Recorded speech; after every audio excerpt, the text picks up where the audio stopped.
Di ba tama? 1969 po, pinanganak po ako noon.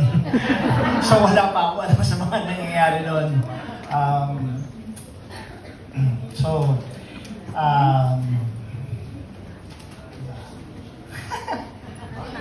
hindi naman, ano lang, akala ko nga, hindi. Di ba dami ito maganda to? Puro ka dyan. Ganito lang yan, in 84, pumasok po ako bilang isang artista at nagawa ko po pelikulang Bagets. And naging napakaganda po ng pasok ko sa industriya. Pagkatapos ng Hot Shots, Campus B, and then lahat nun, bumagsak na ako.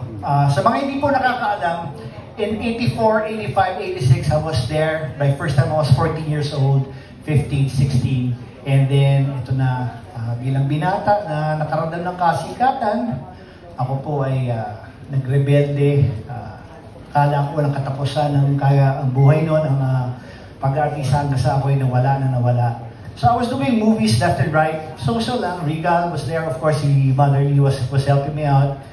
And ang nag-handle po ng mga press ko was si Tita Ethel all the time. And pinaka-ayokong gawin sa buhay ko noon ay umattend ng press con. In that time, in the 80s, late 80s, until si Tita Ethel always tell me, ano ka ba? Dumating ka pa, di ba? Dumating ka pa, gano'n yun. Kasi dumating ako para patapos na. Or sometimes, most of the time, hindi po ako dumarating. So fast forward po, in 1990, and I made a big decision in my life, and I said, parang hindi ako ito lang. Parang I'm bigger than what I am at that point. You know? And I met God. I met our Father, and this is what happened.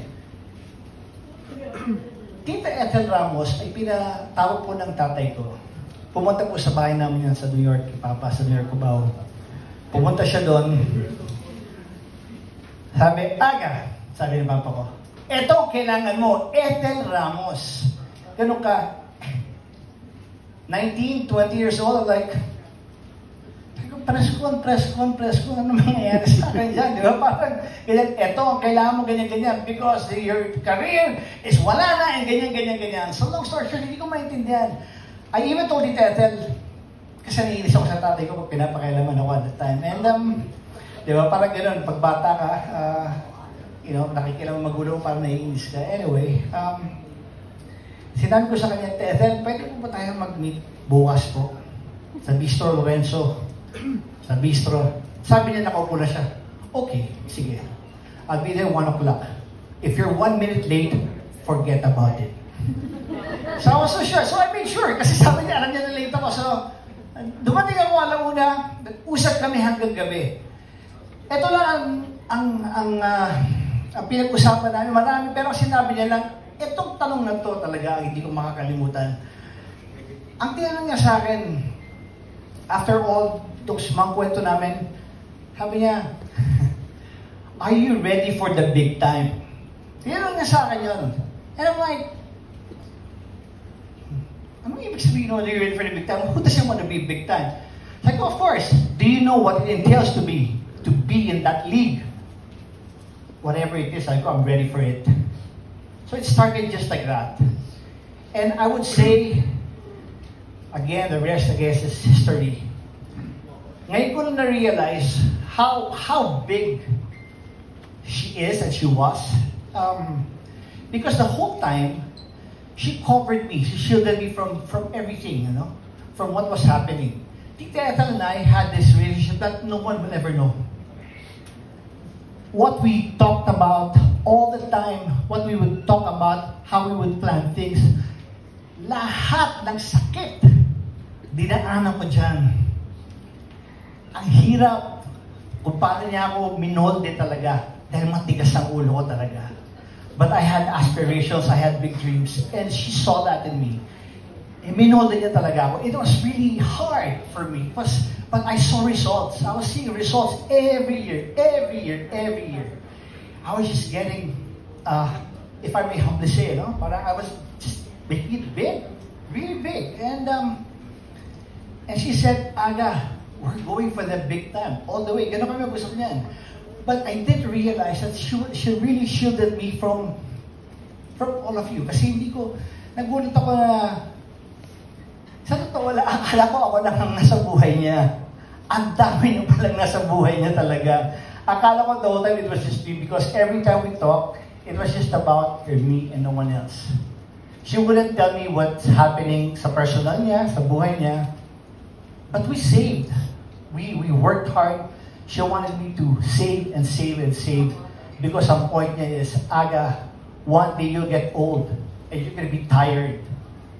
Pag wala kang pera, you cannot say no to work. And so hanggang ngayon naalala ko yan kasi the past years na pagpagod ka na nga, yun na nga, nakakahilig ka dahil naputo-puto yung sinasabi ko dahil sa lahat ng tulong na naigawa niya para sa akin. I am forever grateful. Whoever I am, whatever I have, my wife, my kids, is all because of Tita Ethel. That's true. I worked, I did. But she was my wings talaga. She did it for me. Parang, but it was hard. Ang hirap para sa akin noong una.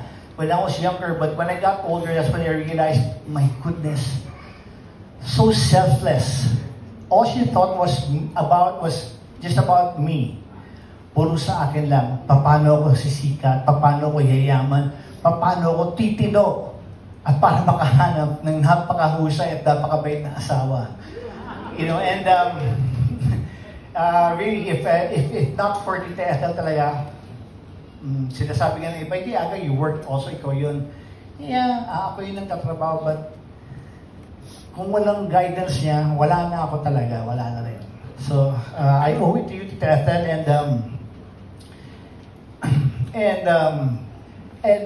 I refused to see her in her last years, you know. Parang, my wife would always tell me, hey, go visit. Sabi ko, parang,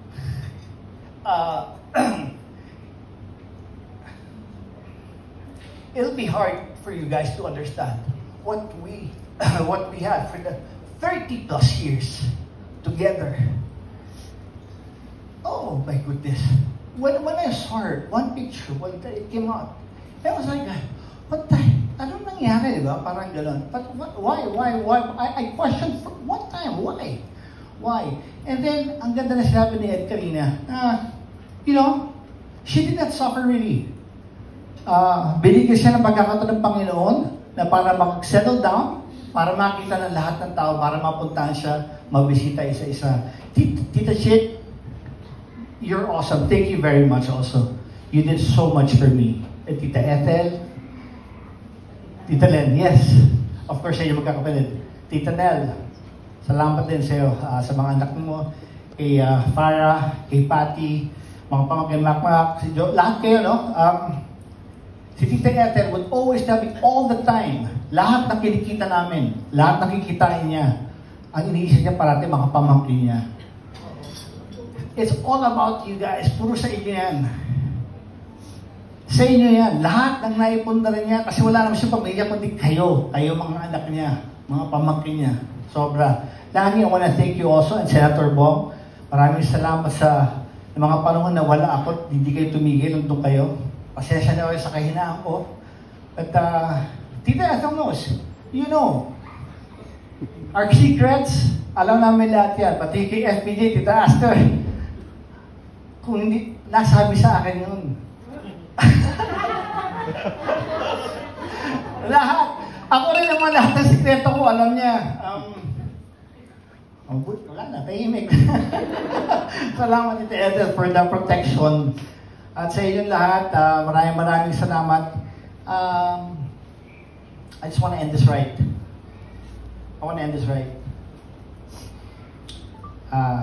Sinabi siya kay Tita Ethel, bago mag-pandemya, you're okay na aga. Parang kaya mo na. Fly, you know, fly. But Tita Ethel, sabi ko, you will always be my nanay, you know. I will always be here. And I've always been there. One thing I can really say sa inyong lahat is I loved her when she was alive. I loved her when she needed it. I gave her the respect that she deserved. And she did the same to me and for me. So, Tita Ethel, there's nothing really I can say, but maraming salamat. It says sa inyong lahat, she loved all of you. All she did was give and give and give and give. So, Tita Ethel, rest. You rest in peace, really. Pagdasal mo na lang kami lahat dito. We're okay naman. So, again, maraming salamat sa inyong lahat. Thank you. Thank you, Patty, para mag-aasikas niyo, Mac. Salamat. And, ito din. Ito shit. Relax lang. Hindi po ako mawala sa inyo. Ito boy, sa inyong lahat, magkakapatid, andito lang po ako. Pero kasi natur muna tayo.